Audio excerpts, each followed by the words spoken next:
Hello and welcome to another episode of Fancast Fancast. I'm Dan. I've got my Batman Hush shirt on, and today I'll be fancasting Matt Reeves' Batman.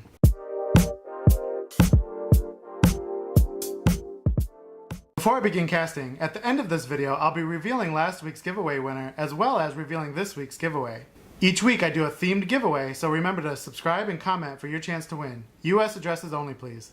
This week we got new news on Matt Reeves' Batman after his script was turned into Warner Brothers.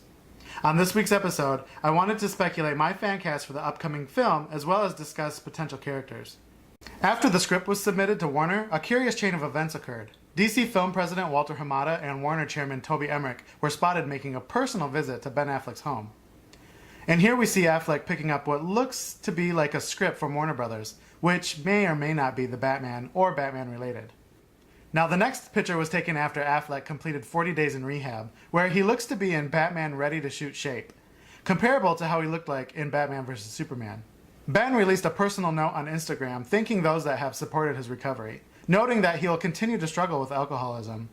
News surrounding this film has mostly been in favor of Ben continuing his role as the Caped Crusader, but nonetheless, Ben's health and family are more important.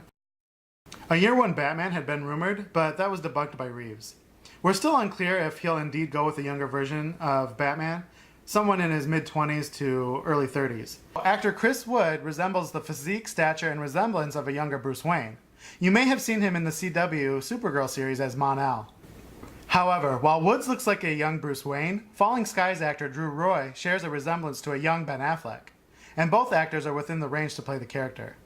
But again, Ben Affleck looks great, and he was aged up to play an older Batman in Batman vs. Superman. And referencing his current picks, he could easily play the character before the events of Batman vs. Superman.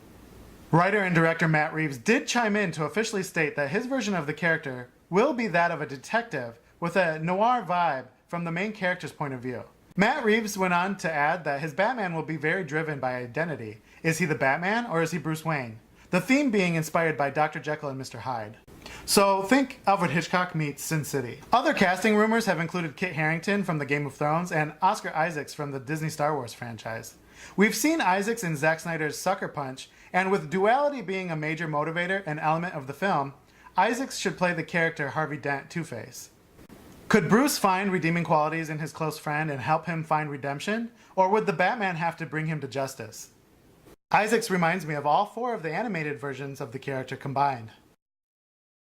Not only would Two-Face the character himself cover the Dr. Jekyll and Mr. Hyde aspects, but so would the relationship between Harvey Dent and Bruce Wayne. We've seen the character in other movie iterations, such as Tim Burton's Batman played by Billy Dean Williams, and recast in a very hammy rendition by Tommy Lee Jones in Batman Forever, and most recently in Christopher Nolan's version in The Dark Knight starring Aaron Eckhart. Billy D. Williams did get a chance to reprise his role in the Lego Batman movie in both likeness and as a voice actor. There are many other Bat villains that could fit into this black and white, good and evil identity theme, such as Hugo Strange or the Ventriloquist, but one that could affect Batman's character the most, other than Harvey Dent's Two-Face, would be Hush. Alternatively, Isaac could play this character as well. Tommy Elliott was a childhood friend of Bruce's who became jealous of the inheritance left to Bruce after the Waynes were murdered.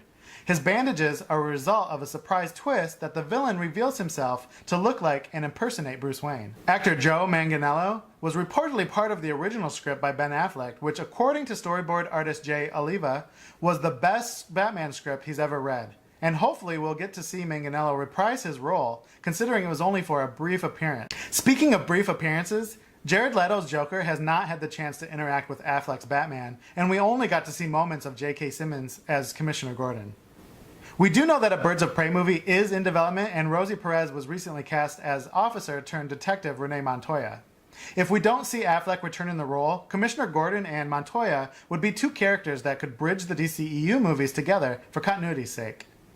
I would like to thank those that participated in last week's giveaway, which was of a Black Canary Funko Pop number 209, and congratulate last week's randomly selected winner, Eliana D.